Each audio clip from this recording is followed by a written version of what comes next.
Assalamualaikum warahmatullahi wabarakatuh. Perkenalkan, nama saya Raihanun Atiyah, NIM 2002575. Pada kesempatan kali ini, saya akan memaparkan hasil analisis dan sintesis jurnal mengenai keterampilan proses sains. Sebagai tugas publikasi ilmiah dengan dosen pengampu Bapak Dr. Ahmad Samsudin, MPD.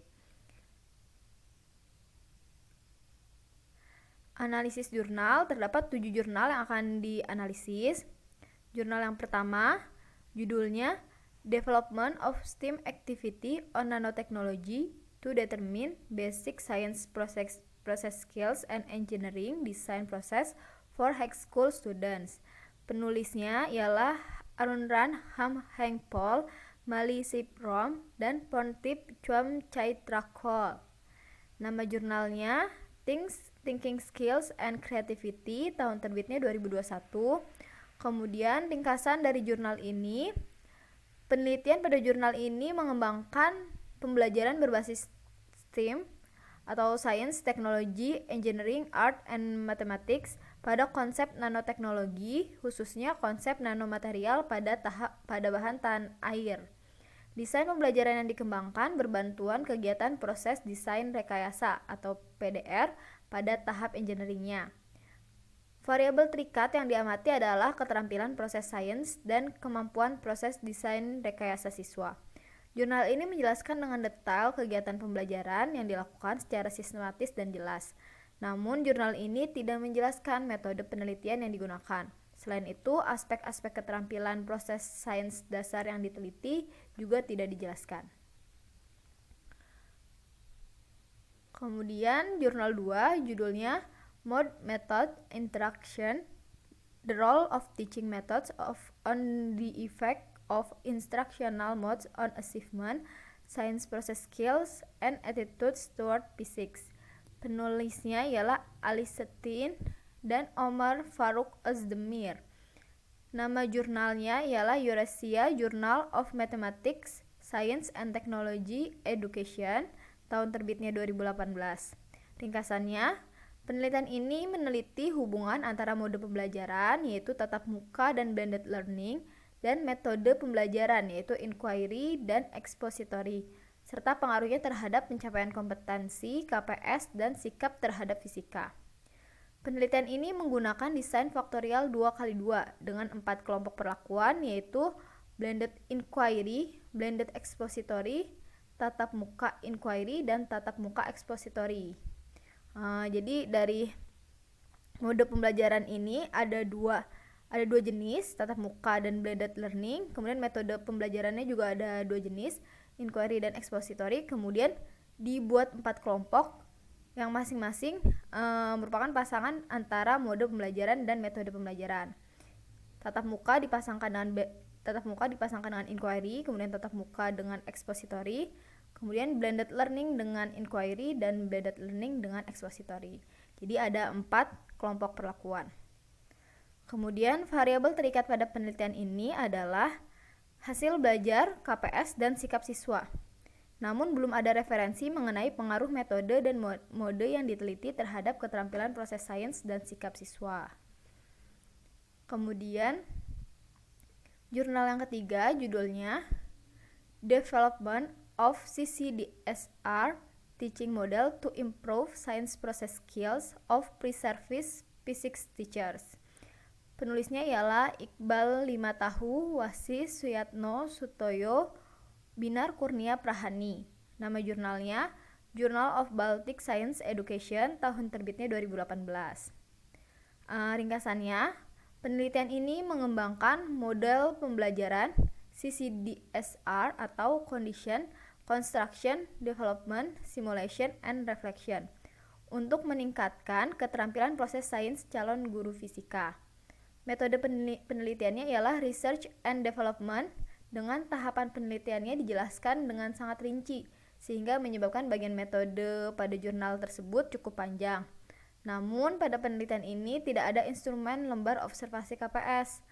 Menurut saya mungkin instrumen tersebut dapat ditambahkan untuk mendukung hasil tes keterampilan proses sains. Kemudian jurnal keempat judulnya Relationship of science process skills and critical thinking of students in physics subject. Penulisnya Wawan Kurniawan, Hairul Patoni, Luciana Mulyawati, Dwi Agus Kurniawan, Dinda Desma Romadona, Aziza Putri Ningsih, dan Retno Wulandari. Nama jurnalnya Universal Journal of Educational Research. Tahun terbitnya 2020. Ringkasan dari jurnal ini diantaranya penelitian ini meneliti hubungan keterampilan proses sains dengan kemampuan berpikir kritis siswa pada konsep getaran harmoni sederhana. Pada bagian pendahuluan, referensi yang mengarah pada keterkaitan antara KPS dan kemampuan berpikir kritis serta pentingnya mengetahui hubungan keduanya tidak dijelaskan. Latar belakang pemilihan konsep yang diteliti yaitu getaran harmoni sederhana GHS juga tidak dijelaskan. Kemudian metode penelitian yang digunakan pada penelitian ini ialah mixed method dengan embedded design, dan hasil penelitiannya menunjukkan keduanya memiliki hubungan dengan nilai korelasi persen 0,848 dan positif. Artinya keduanya ini maksudnya hubungan antara keterampilan proses sains dengan kemampuan berpikir kritis itu memiliki hubungan dengan nilai korelasi persen 0,848 dan positif. Artinya kalau misalnya KPS siswa meningkat, maka akan diikuti dengan kemampuan berpikir kritis yang juga meningkat. Kemudian jurnal kelima, judulnya Physics Education Student Science Process Skills. Penulisnya Darmaji, Dwi Agus Kurniawan, dan Irdianti. Nama jurnalnya International Journal of Evaluation and Research in Education atau IJRE. Tahun terbitnya 2019. Ringkasannya, penelitian ini meneliti keterampilan proses sains mahasiswa pendidikan fisika Universitas Jambi, Indonesia pada konsep lensa. Penelitian ini merupakan penelitian kuantitatif dengan metode penelitian pre-experimental design one-shot case study. Kemudian instrumen penelitian hanya berupa lembar observasi KPS. Menurut saya mungkin akan lebih komprehensif apabila subjek penelitian juga diberikan tes keterampilan proses sains. Tidak hanya diamati saja ketika subjek penelitian mengerjakan kegiatan praktikum, tidak hanya diperhatikan saja atau diobservasi saja, tapi juga diberikan tes keterampilan proses sains selesai dari kegiatan praktikum yang telah dilakukan. Kemudian penelitian menunjukkan bahwa KPS dapat ditingkatkan melalui kegiatan praktikum. Kemudian yang jurnal ke-6, judulnya Science Process Skills and Motivation. Penulisnya Maison Darmaji Astalini, Dwi Agus Kurniawan, dan Penny Seviah Indrawati. Nama jurnalnya Humanities and Social Science Reviews, tahun terbitnya 2019. Ringkasannya, penelitian ini meneliti keterkaitan antara keterampilan proses sains dengan motivasi siswa. Pada bagian pendahuluan, tidak dijelaskan alasan peneliti melakukan penelitian mengenai keterampilan proses sains dan motivasi serta keterkaitan di antara keduanya. Penjelasan mengenai keterampilan proses sains dan motivasi yang dijelaskan pada bagian pendahuluan terkesan terpisah dan tidak terkait satu sama lain. Penelitian ini menggunakan metode penelitian kuantitatif asosiatif dengan desain penelitian korelasional. Berdasarkan hasil uji statistik, terdapat hubungan antara motivasi dan keterampilan proses sains dengan nilai R 0,697 positif. Artinya sama dengan yang sebelumnya. Pada jurnal ini dia mencari hubungan antara keterampilan proses sains dengan motivasi siswa, dan hasilnya menunjukkan bahwa ketika KPS siswa meningkat, maka motivasi siswa dalam pembelajaran juga meningkat. Nah, jurnal yang ketujuh, judulnya ialah Evaluation of Students' Scientific Process Skills through Reflective Worksheet in the Inquiry-Based Learning Environments. Penulisnya ialah Ivor Mutlu. Nama jurnalnya Reflective Practice, tahun terbit 2020. Ringkasannya, Penelitian ini meneliti tentang keterampilan proses sains siswa setelah melakukan kegiatan pembelajaran berbasis inquiry dengan bantuan lembar kerja reflektif. Hasilnya menunjukkan KPS siswa mengalami peningkatan dari kegiatan 1 hingga kegiatan 4. Jadi pada penelitian ini, subjek penelitian diberikan perlakuan atau diberikan kegiatan dari 1 hingga 4. Dan setiap kegiatan akan dinilai KPS-nya, akan diamati KPS-nya apakah ada peningkatan atau tidak. Ternyata hasilnya ada peningkatan dari kegiatan 1 hingga kegiatan 4. Namun peningkatan KPS sebelum dan setelah pelakuan tidak diteliti. Menurut saya, hal tersebut dapat mendukung gambaran mengenai efektivitas lembar kerja reflektif yang digunakan dalam pembelajaran berbasis inquiry secara lebih mendalam. Gitu.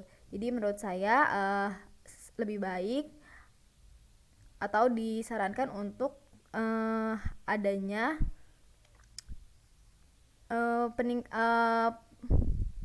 pemberian pretest sebelum perlakuan sehingga dapat dilihat bagaimana peningkatan KPS sebelum dan setelah perlakuan gitu. Nah, selanjutnya sintesis jurnal. Dari ketujuh jurnal tersebut saya mengambil ada 5 poin utama mengenai KPS. Yang pertama, keterampilan proses sains merupakan keterampilan yang dibutuhkan siswa dalam mempelajari konsep fisika yang erat kaitannya dengan penyelidikan fenomena sehari-hari. Pembelajaran fisika yang melatihkan KPS membuat pembelajaran lebih bermakna dan konkret, karena konsep fisika dibangun melalui fenomena yang dapat diamati langsung oleh siswa. Kedua, pada intinya, keterampilan proses sains dapat dilatihkan melalui kegiatan praktikum. Dalam pengembangannya, dirancang desain pembelajaran keseluruhan yang di dalamnya terdapat kegiatan praktikum. Model pembelajaran yang sudah banyak diteliti dan terbukti dapat mengembangkan keterampilan proses sains siswa, diantaranya berdasarkan 7 jurnal yang sebelumnya telah dianalisis. Model pembelajaran yang bisa meningkatkan KPS diantaranya inquiry, CCDSR, serta pendekatan STEM ataupun STEAM. Ketiga, dalam melakukan kegiatan praktikum, siswa membutuhkan panduan berupa lembar kerja siswa yang terstruktur dan mendorong siswa mengembangkan KPS secara bertahap. LKS atau worksheet dapat dikembangkan melalui atau berdasarkan model pembelajaran tertentu. Nah, LKS yang terbukti efektif dalam melatihkan KPS siswa diantaranya LKS berbasis STEAM, LKS berbasis inquiry, serta lembar kerja reflektif. Keempat, keterampilan proses sains juga dapat ditingkatkan bersamaan dengan kemampuan proses desain rekayasa, di mana kemampuan ini berkaitan dengan tahap engineering pada pendekatan STEM maupun STEAM. Dan yang terakhir, keterampilan proses sains juga berkaitan dengan keterampilan atau kemampuan lainnya, diantaranya kemampuan pemecahan masalah, kemampuan berpikir kritis, dan motivasi siswa. Artinya, ketika keterampilan proses sains siswa meningkat, maka kemampuan-kemampuan ini juga akan ikut meningkat. Berdasarkan poin-poin utama yang telah dijelaskan, dirancang suatu penelitian yang berjudul Pengembangan Worksheet berbasis Creative Problem Solving atau CPS berbantuan hands-on laboratory untuk meningkatkan keterampilan proses sains dan kemampuan pemecahan masalah siswa pada konsep hukum Newton. Berdasarkan jurnal yang telah dianalisis, kita mengetahui bahwa keterampilan proses sains memiliki hubungan yang positif dengan kemampuan pemecahan masalah. Oleh karena itu, saya ingin mengadakan penelitian di mana saya ingin mengembangkan suatu worksheet yang dapat meningkatkan kedua kemampuan tersebut. Di sini saya memilih worksheet yang berbasis creative problem solving dengan bantuan hands-on laboratory. Gitu. Selanjutnya, ini merupakan kerangka berpikir dari judul penelitian yang sebelumnya. Di sini keterampilan proses sains berkaitan dengan kemampuan pemecahan masalah. Kemudian, keterampilan proses sains ini dapat dilatih melalui kegiatan penyelidikan dan percobaan atau hands-on laboratory, Sedangkan kemampuan pemecahan masalah dapat ditingkatkan melalui model pembelajaran creative problem solving. Nah, dari kedua ini maka disusun LKPD berbasis CPS berbantuan hands-on laboratory pada konsep hukum Newton tentang gerak. Kenapa saya pilih hukum Newton tentang gerak? Karena menurut pengalaman saya di sekolah, siswa masih belum mengetahui manfaat atau esensi dari pelajaran tersebut. Jadi masih banyak siswa yang menganggap buat apa belajar tentang hukum Newton. Jadi mereka kebanyakan tidak mengetahui manfaat di kehidupan sehari-harinya dari pelajaran hukum Newton tentang gerak tersebut. Oleh karena itu dihasilkan judul penelitian yaitu pengembangan worksheet berbasis creative problem solving atau CPS berbantuan hands-on laboratory untuk meningkatkan kemampuan pemecahan masalah dan keterampilan proses sains siswa pada konsep hukum Newton tentang gerak. Sekian pemaparan hasil analisis dan sintesis jurnal. Terima kasih, mohon maaf bila ada kesalahan. Wassalamualaikum warahmatullahi wabarakatuh.